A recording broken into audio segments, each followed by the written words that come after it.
Hey guys, Gravender here. What's going on? Welcome back to another episode of Marvel Contest of Champions. And today we're going to be taking a look at Guillotine in our How to Effectively Use series. And I know I've got the 3-star pulled up. Don't worry, I do have the 4-star version of her, but she is not awakened. So I wanted to take a look at the 3-star version first because we do have her signature ability. Now, my 4-star, I have it ranked 3, level 30 of 30. My 3-star, I have it 4, level 40 of 40. And we're going to get a couple of different synergy bonuses, I think. I think we get an extra one with the 4-star, but so, we'll just start off by saying this. Guillotine is absolutely a beast of a character. A lot of people probably didn't like her when she first came out because of the fact that she was a completely made-up character, kind of like the Civil Warrior is.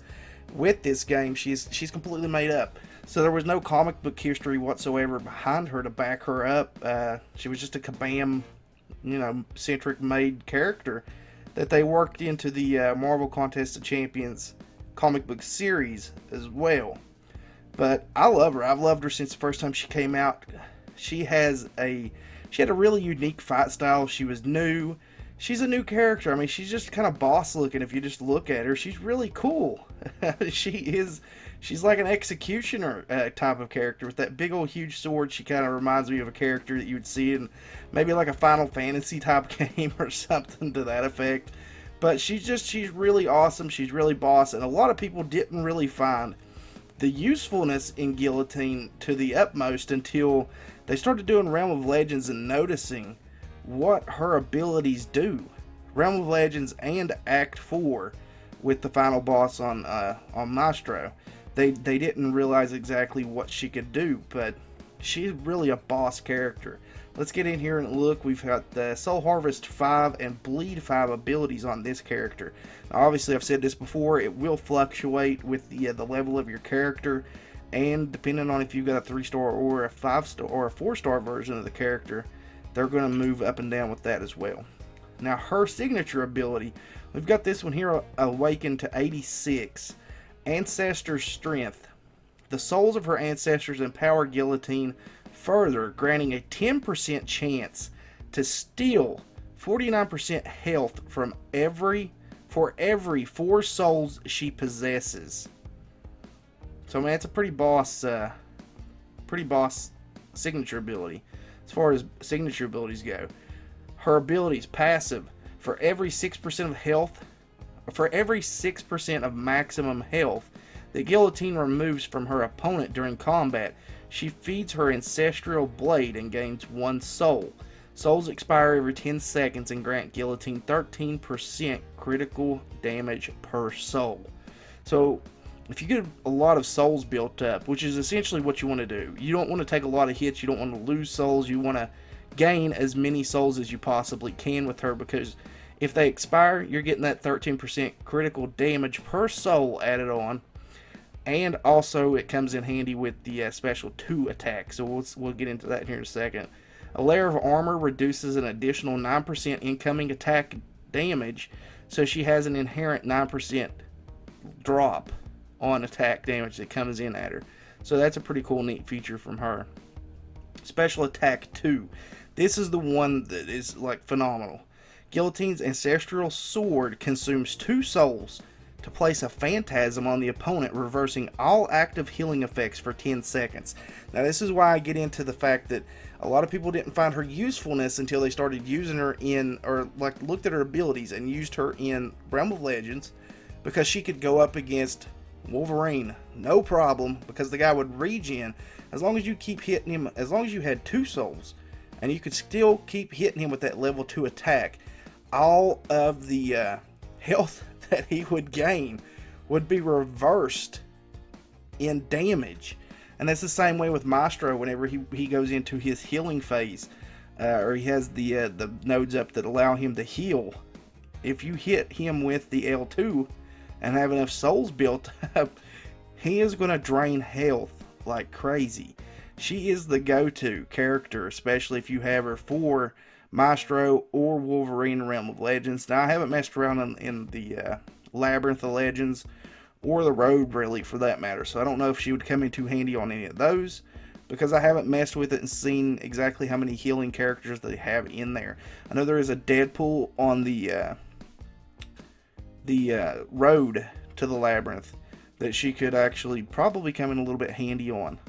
Special attack 3 consumes all available souls and deals 2% of the opponent's health in direct damage per soul consumed. A lot of people don't like her L3, but that's pretty boss. If you have a lot of souls built up, you're going to consume all of them and deal 2% of the opponent's health in direct damage per soul consumed. I mean, you could potentially like do up to 20% of their health in one blow if you have, if you have 10 souls built up. Critical hits lacerate opponents with a 41% chance inflicting bleed damage for 92% of your attack over 5.5 seconds. So she does deal bleed damage as well. So that comes in really handy with her. Now, I'm not really certain about the best placements for her. I've always used her in the capacity of being a offensive character when I'm doing questing or anything like that I think she would come beneficial in. I've never really faced off against one in Alliance Wars map, so I'm not exactly sure how she would do on the map as far as that goes. I really think she'd be a better character on offense. She could probably come in pretty handy in Alliance quests, just because of the fact that she could probably drop people pretty quickly with the fact that she has the ability to bleed.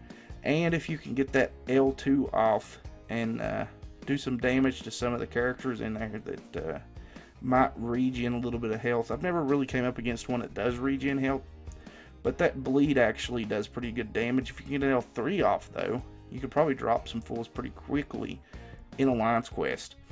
But me personally, I use her for normal questing. She's pretty boss as far as that goes. Does a lot of damage really quickly. 5% attack with Venom. 4% perfect block chance with Captain America World War II. And a 20% critical damage with Magic. So it'll be a pretty decent team actually for Alliance Quest right there. Captain America World War II, Magic, and Guillotine. In my eyes, I think they'd be pretty decent of a team. And let's see what the other synergy bonus is, because I'm pretty sure she gets an extra added one here. Yep, and it's just an armor. 6% armor buff with Black Panther. So really not that big of a deal. Me personally though, I use her in normal questing. So not too big of a deal going there, but let's get in here. I've actually got a little bit of streak going in the arena. Not really trying too hard to do much of anything here, but let's go ahead and just take in our guillotines, and we'll throw in 3-star unstoppable Colossus with them. I'm not really big on taking in the same class teams, but we're going to go ahead and just do this and get it out of the way. We'll go ahead and just leave this exactly like it is. Actually, we'll switch out that 3-star with a 4-star. That way we can get this matchup a little bit into it a little bit quicker as far as getting that off. But let's see what we end up here. Captain America World War II is not going to be too bad. If we can get off a couple of bleeds, that'd be pretty cool, because she does actually do pretty decent bleed damage. And you can see we've already built up to 10 souls in no time. It absolutely took no time to build up to 10 souls. And if we could get off that L2, but we're not going to. If we could get off that L2, all of the ability that he's getting back from the bleeds or anything in general that he gets back in health-wise as far as willpower goes, she completely negates it. So that's always a cool deal to have with her. Adding points. I think I'm just going to 1.5 million. And then I'm stopping. I'm really just trying to build up for donations for next week, which I'm already at the 42,000 that I need to donate for next week. But I love the fact you start off with 4 souls in the very beginning of the fight, as it is anyway. So you've got 4, and we've already built it back up. We've built up to 10. We lost one right there, but I don't know how that happened. Oh, we're consuming them. But you can see she's actually not doing that much more damage to be honest.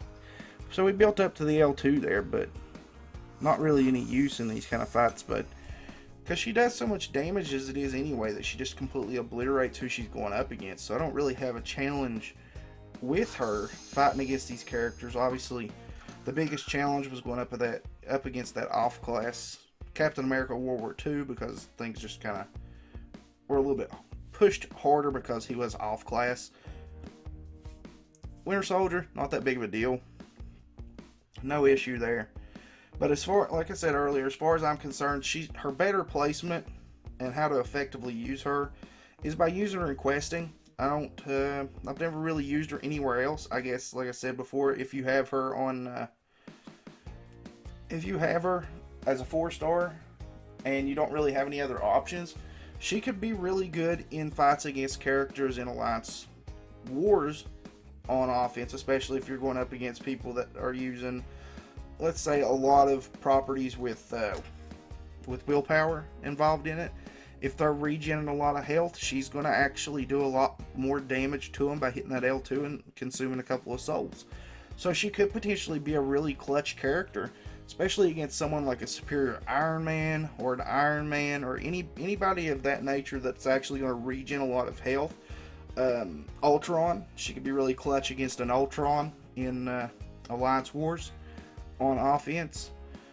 And I mean, like I said before, you could use her in Alliance Quest on offense too. I mean, it really depends. I know a lot of people jump onto me when I'm doing these videos and they're like, oh, I'd never use that character in that aspect.